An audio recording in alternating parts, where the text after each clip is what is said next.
Have you experienced any discrimination or obstacles because of your orientation? Of course. I personally was raised in a very Christian farming community, and so I went to a school of 100 where everybody knew everybody else and knew everybody's business. I learned what the word gay was when I was in kindergarten when I got called it by an older student who was on the bus with me. Didn't know what it meant, didn't really care, but like it's just always been like ingrained in me that I am this way. And like I've always known it. Like I've always known that boys were cuter than girls and not vice versa, but like there's been a lot of adversity to overcome. Especially like it's even worse when you're still in the closet, I think. And you're always in the closet to someone.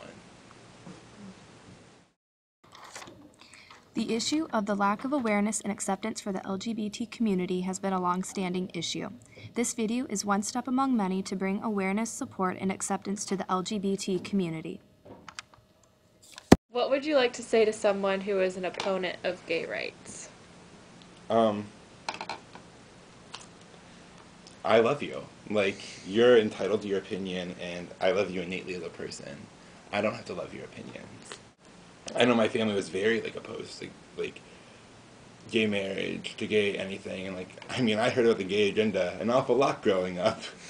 But, like, the minute I came out, like, you could tell that there was just this, like, thing that clicked in their mind, like, you know, he's still the same person he was yesterday, he's still a great kid, he's still a great student, we still love him.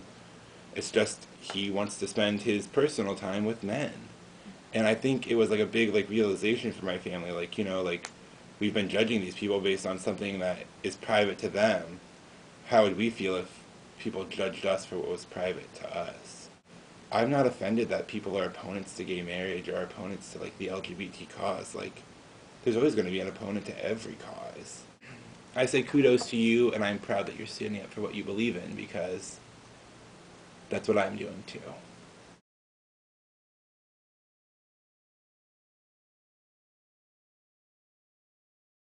Whether you are gay, lesbian, bisexual, transgender, or questioning, you have nothing to be ashamed of. There is nothing wrong with you. You are loved, and you are not alone. You're standing with me. You're standing with me. You're standing with me. I know what it's like to be bullied. I know how painful it can be. I know what it feels like to be scared. I've been stared at, pointed at, laughed at, made fun of, but I survived. I survived. I survived. We're on the cusp of incredible change. You didn't choose to be gay. You were born that way. And you were loved by so many people for who you are.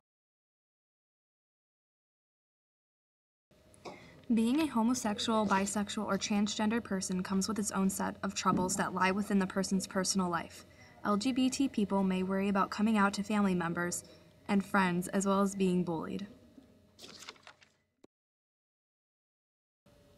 In the community, for example, religious college campuses, LGBT students experience repercussions and apprehension when they go forth with expressing their affiliations.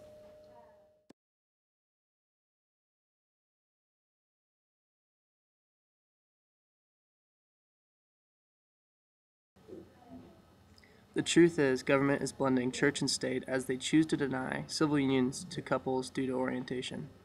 The truth is, straight couples with civil unions receive many benefits, and to deny the same to others based on their orientations is unjust. The truth is, this is a problem in society and needs to be treated that way. The truth is, as Americans, we need to fight when we see inequality.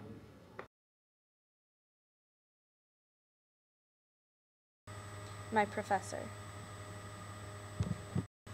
My friend at school. My brother. My best friend.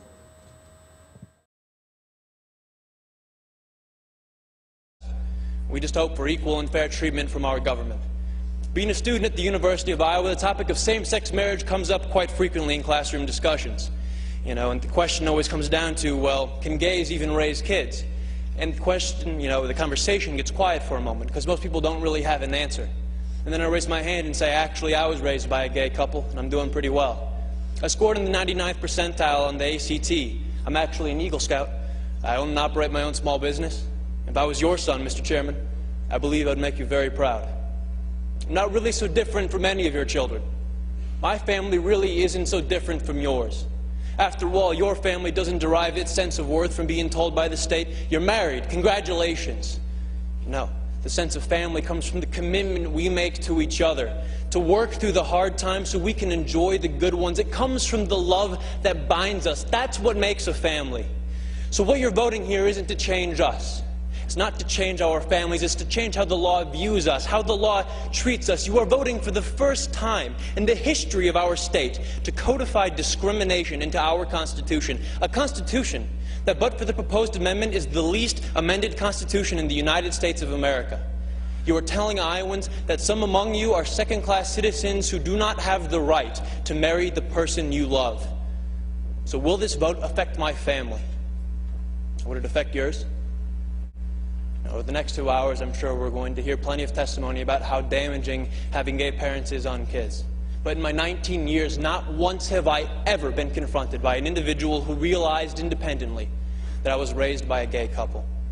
And you know why? Because the sexual orientation of my parents has had zero effect on the content of my character. Thank you very much.